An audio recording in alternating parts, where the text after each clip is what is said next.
Following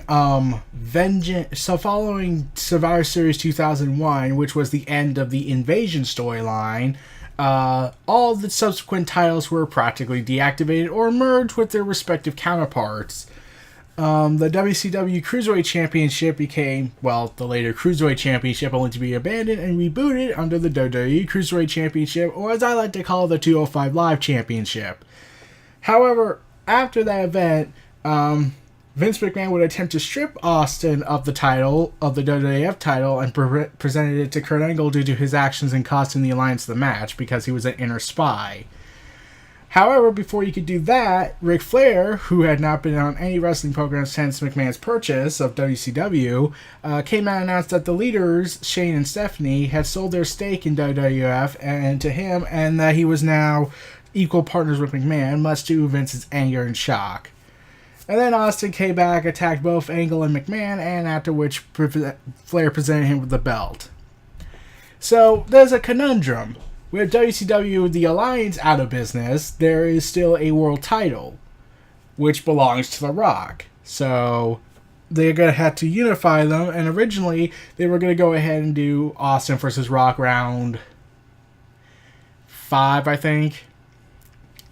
I lost track. Yeah, I know there are 3 matches of WrestleMania, but they have had matches outside of WrestleMania. So, let's see. 1999, they had 2 matches. There was one for the IC title, so 3 there already. You got the 4th one at WrestleMania 2001.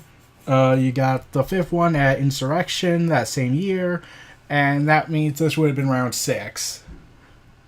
However, McMahon would come out and convince Flair to create a 4-man tournament instead. 2 matches were made. Austin defending the title against Kurt Angle, who had been feuding with during the entire Alliance storyline, and even before that they were hinting at that. And The Rock would defend his world title against Chris Jericho, with the winners of both matches would then face each other in the 3rd match, where the winner would be the first Undisputed Champion, which coined the phrase 4 men, 3 matches, 2 titles, 1 Undisputed Champion. And the build-up was really awesome. I was excited. I don't remember watching this much as a kid because by the time I got really full-time interested in WWE, I believe it was at Vengeance 2001 when I saw Chris Jericho win the match. By the way, yeah, he won. There's a reason why I talk about this tournament-style matchup they did. All will be explained at the end of the video. So Stone Cold Steve Austin and Kurt Angle would fight first for the WWF Championship. It sounds so good to call it that. And here's the thing I kept thinking, it felt like Austin wasn't there, so to speak. He was there, but mentally, I think at this point, his career was winding down to him. He was getting burnt out or something like that. So, let's see. Sometime later, Austin would take a few weeks off because he's getting burnt out. And around this time, this was the declining of Austin's future. With WWF and WWE. So it felt like a little bit like he was there, but at the same time the lights were on, but no one was home vibe. But the match that we got was pretty alright. It was a good warm-up match, so to speak, for the Undisputed Championship tournament. But really, the big matchup that was possibly the best one was Chris Jericho versus The Rock for the WCW World Championship, or just called the World Championship.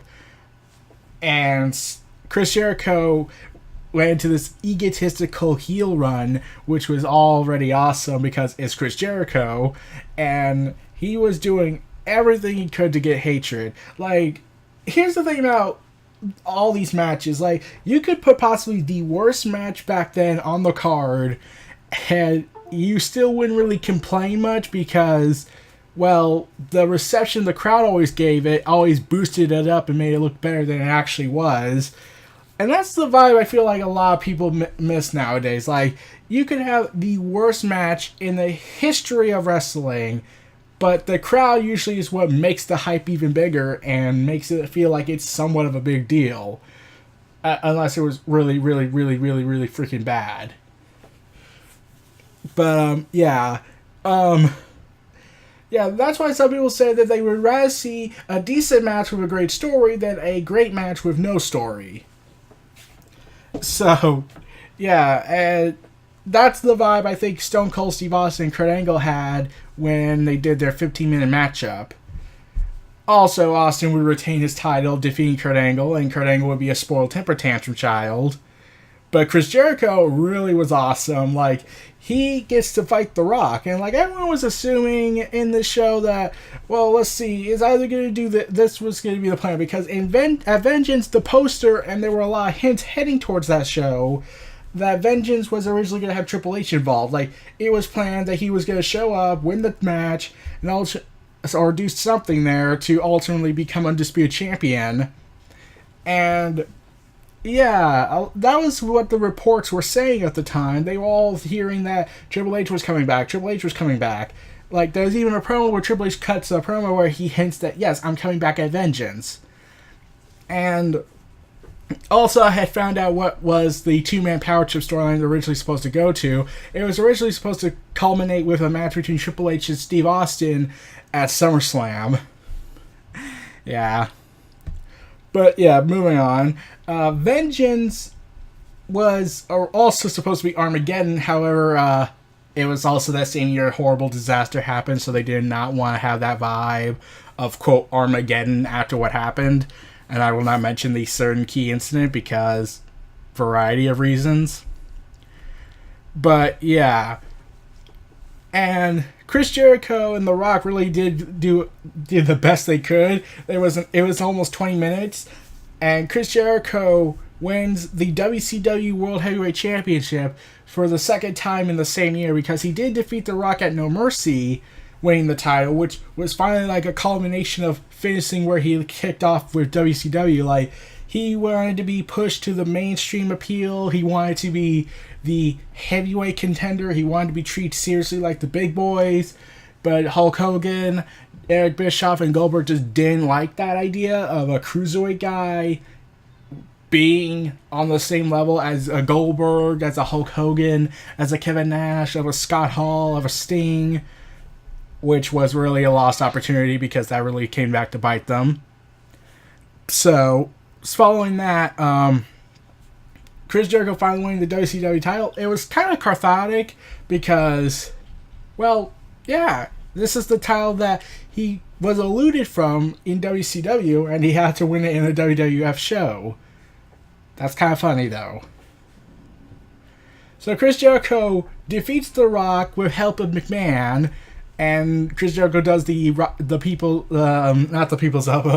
Bottom, and gets the victory, only to realize in his quest to feed his ego, he just inadvertently just realized, oh crap, I just put myself in the last match, and I'm not even going to get a break. Because sure enough, Stone Cold Steve Austin comes out, ready to start fighting, only for Kurt Angle to start hitting him in the head with a chair, and then The Rock bottoms Chris Jericho, and both are out, and all throughout this, fans were chanting, Triple H, Triple H, Triple H. Yeah, it'd be funny, it was normal then, but once upon a time, there was a time Triple H was popular. You know, before the Reign of Terror happened, and fans just hated his guts on the internet. And then only for Triple H to create NXT, and now everyone loves him again, and now vilify Vince and Kevin Dunn. But, yeah, people look at back then, they would say, wait, Triple H was actually popular? Like, fans would chant his name like they want him instead of Chris Jericho or Steve Austin? Yeah, that was originally planned. Like, Triple H was supposed to be at that show. He was supposed to get involved and cost the match. And, yeah, now that it didn't happen. In fact, there was one thing I did love was the commentators, and I did love that Earl Hebner was the referee for this match because, yeah, he's practically been in a lot of big important matches regarding unification titles. And the fact that he's been around for so long, it only felt right he had this moment to finally put the resting piece on WCW's world title and the WWF title and give way to the Undisputed title. And yeah, Chris Jericho And Austin, they tried to do as best they could with the limited time they had, which was only 12 minutes and 34 seconds.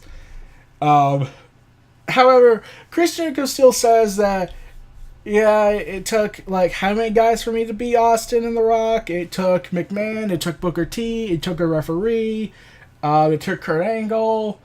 Like, so, like, 4 or 5 guys had to help him beat The Rock and Austin.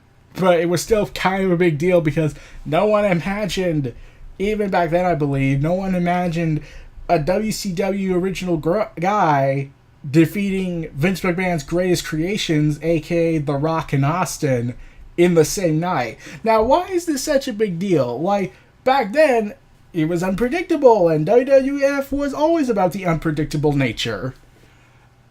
Whereas now, that is next to non-existent. They rather go with bland and predictable and bullshit and all that. But there's a reason why I talked about this. The fact that Chris Jericho went at this for over 30 minutes to compete against both Austin and Rock and become the Undisputed Champion, this kind of thing would not be replicated. Like, you could make the argument that Daniel Bryan did that as well, because he beat Triple H, he beat Orton, he beat Batista the same night at WrestleMania 30. Okay, you could buy that, but at that time, they were no longer the top guys anymore. Yeah, they were very big names, but were they really the guys who would work all these shows that were basically printing money, selling merchandise like crazy at that time? Like, Batista was already vilified the second he came back that same year. Randy Orton was becoming stale as champion, and Triple H was already in a part-time role. But really, this would truly be succeeded only, I don't know, 17 years, a little nearly 17 years later, 16 to 17 years later, when Seth Rollins lasted over an hour with both Roman Reigns and John Cena and defeated both of them that same night on Raw in a gauntlet match and still managed to get like 5 to 6 minutes with Elias. So yeah, it was a pretty big deal why I'm referencing Chris Jericho and say Chris Jericho would be so proud of Seth Rollins. He did what Chris Jericho did so many years ago. He beat the 2 top guys, albeit whereas Chris Jericho had to cheat to win, Rollins won clean without any excuses. Specifically, Roman Reigns and John Cena, I must stress, the 2 most protected guys by Vince McMahon in his senile state. And here's the thing I found out about that match. Vince booked it. Vince booked that match. Yeah. So, yeah, that was for Elimination Chamber's Gauntlet match, but, Chris Jericho would win the Undisputed Championship and would go on to hold it until WrestleMania 18 when he main evented the show with Triple H, who was, like I said, originally supposed to be part of Vengeance and win the titles. Yeah, that was apparently the plan at once upon a time before his injury and the delay of his return. And yeah, it was a pretty good match. I'll talk about that at a later date when I get the time. But it was pretty awesome that Triple H and Chris Jericho were originally, like, if Triple H was 100% and was able to go on that night, we wouldn't have seen Chris Jericho become Undisputed Champion. We would have had to wait a little bit longer for him to be World Champion in the WWF cycle. Like, yeah, he was WCW Champion, but but everyone wanted to see him always be WWF Champion. Like, what originally was supposed to happen, but then they did the whole copped-out thing in the Attitude Era during that Triple H versus Chris Jericho match in 2000. Yeah. So, the fact that Chris Jericho won that match was a surprise to everybody, like I said. They never expected that to happen. And that was the golden age of WWE, when you did not see the predictable happen. You saw the unexpected happen. And yeah, this was really a great moment for Chris Jericho. It was a great moment for a lot of people that day, I bet. Except for Austin, I believe. Like, it just felt like at that time, I think it was at that point he was just, I'm getting tired of this. So, yeah, it was this 4-man tournament pretty awesome for the most part. Mostly Rock and Jericho did the best they could trying to make this work. Kurt Angle did everything he could. But Austin, his heart, I feel like, was not there anymore. He was burnt out at that point. Like, he would do some matches later on, but it just felt like, yeah, he's just not there. Yeah. So, yeah, that was my thoughts on WWF Vengeance 2001's Undisputed Championship Tournament matches. This was Neo Reality Entertainment. Feel free to like, comment, subscribe, and donate. Stay tuned for more, and I'll see you guys next time at Elimination Chamber.